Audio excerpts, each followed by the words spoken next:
Assalamualaikum warahmatullahi wabarakatuh. Di sini saya akan menjelaskan materi tentang pengembangan sistem informasi akuntansi utang dan pengeluaran kas dari kelompok 6.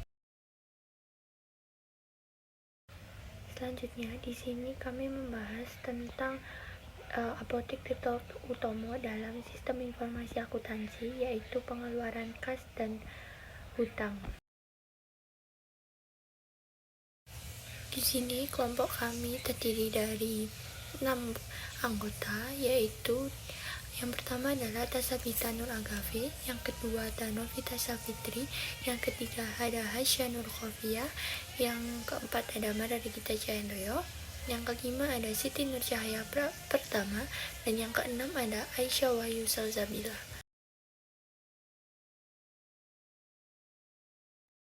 Nama saya Sabita Nur Agafe dengan akhiran NIM 139.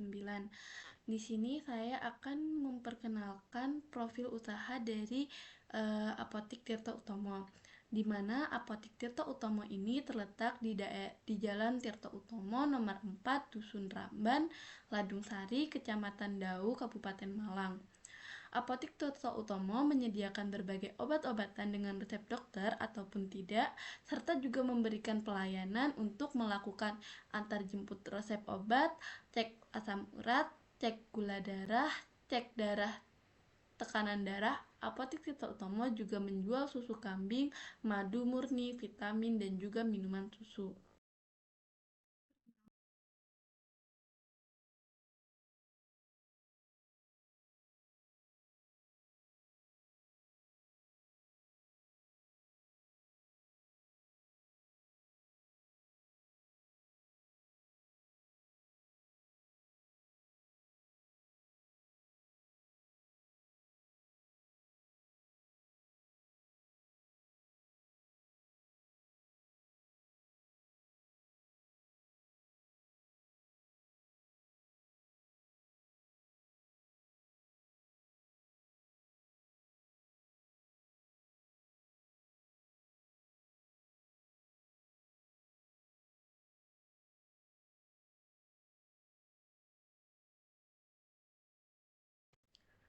Selanjutnya adalah struktur organisasi, di mana Apotek Tirto Utomo memiliki struktur organisasi sebagai berikut, di mana yang paling atas adalah pemilik, kemudian di bawahnya terdapat apoteker dan juga karyawan, di mana apoteker ini yang menyediakan jasa cek kesehatan dan juga nantinya akan menjalankan fungsi gudang, dan karyawan di sini dia merangkap menjadi akuntansi dan juga kasir. Selanjutnya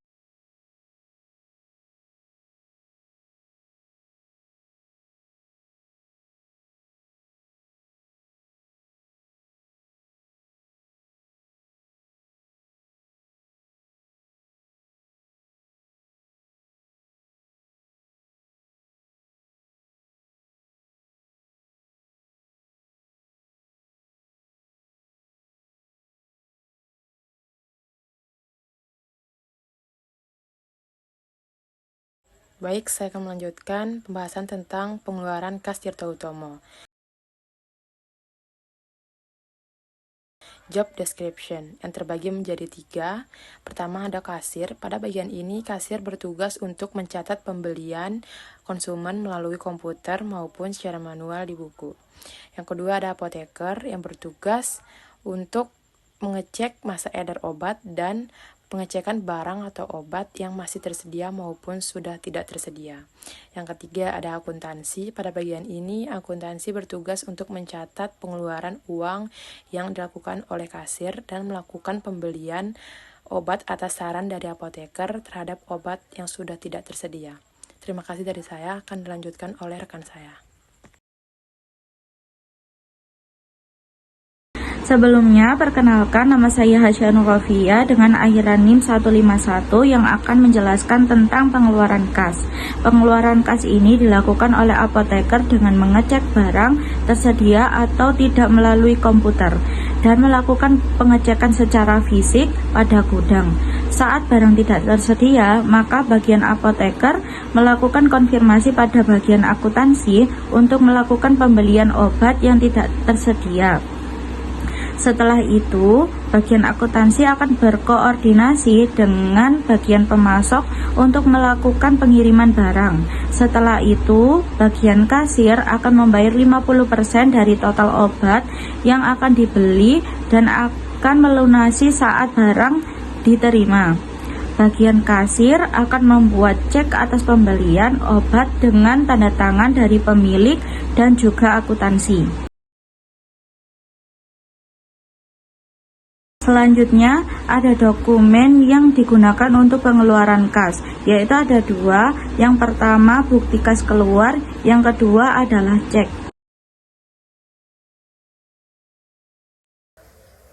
Oke, selanjutnya yaitu perkenalkan saya Mararikita Candoyo dengan NIM 156.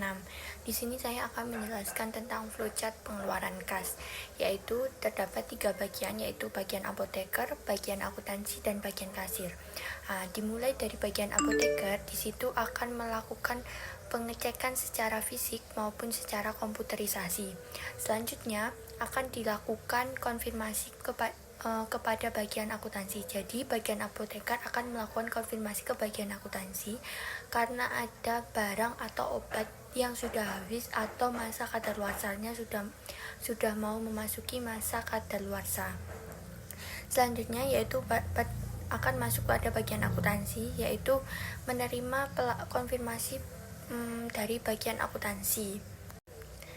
Selanjutnya, setelah bagian akuntansi menerima konfirmasi dari bagian apoteker, maka bagian akuntansi akan menghubungi pihak pemasok untuk melakukan pengiriman obat. Selanjutnya, bagian pemasok akan mengirimkan faktur kepada bagian akuntansi. Selanjutnya, faktur akan diarsipkan sementara dengan menurut tanggal.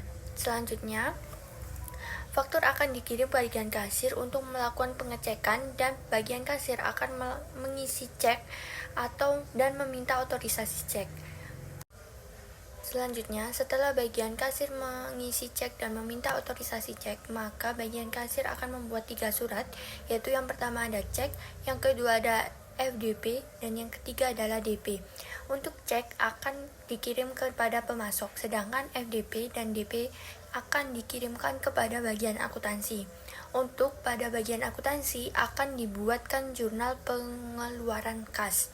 Selanjutnya, surat tersebut akan diarsipkan dan selesai. Saya Siti Nur Cahaya Pertama dengan akhiran NIM 170. Di sini saya akan melanjutkan penjelasan dari teman saya, yaitu mengenai fungsi yang terkait dengan hutang.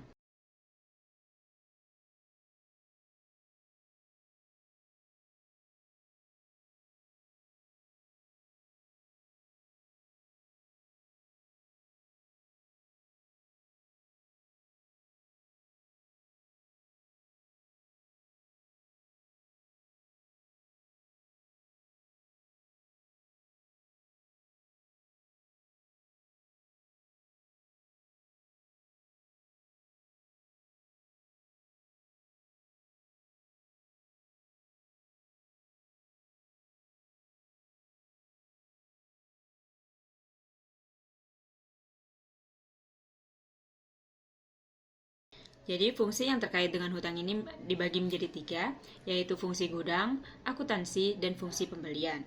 Untuk fungsi gudang sendiri, ini bertujuan untuk melakukan pengecekan obat yang sudah habis atau masa edarnya sudah hampir habis.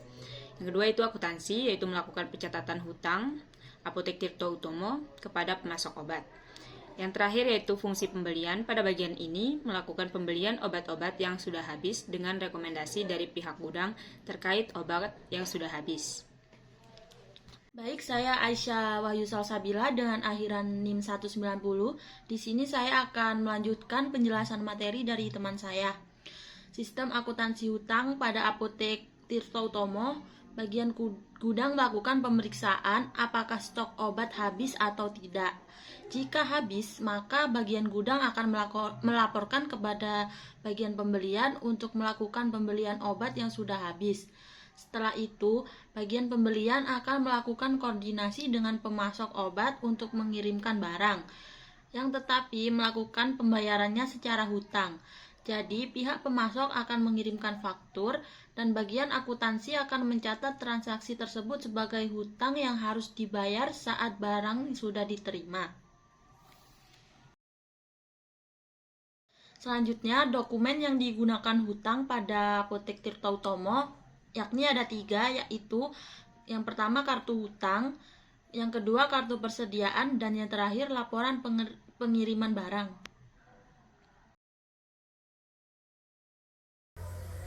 Selanjutnya, saya di sini juga akan menjelaskan tentang flowchart sistem akuntansi hutang yang terdapat 3 bagian juga, yaitu ada bagian gudang, bagian pembelian, dan bagian akuntansi.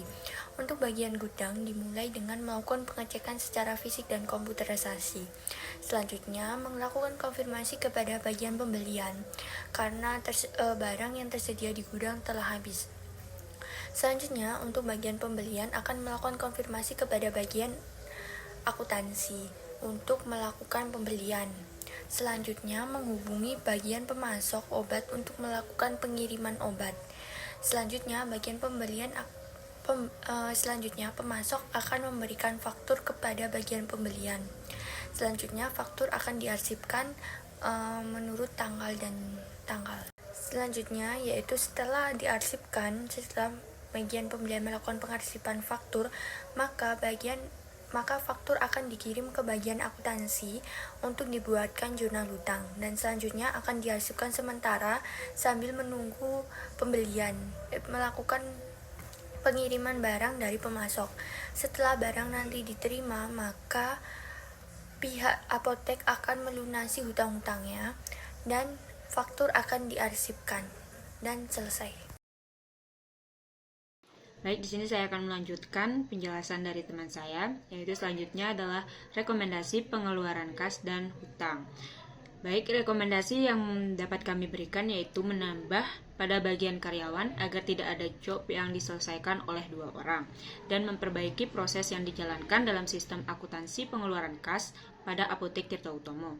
Melakukan perlengkapan yang dibutuhkan pada bagian kasir agar pada bagian kasir lebih efektif, dan selalu memberikan nota pada setiap terjadinya transaksi agar mempermudah untuk menganalisis laporan keuangan.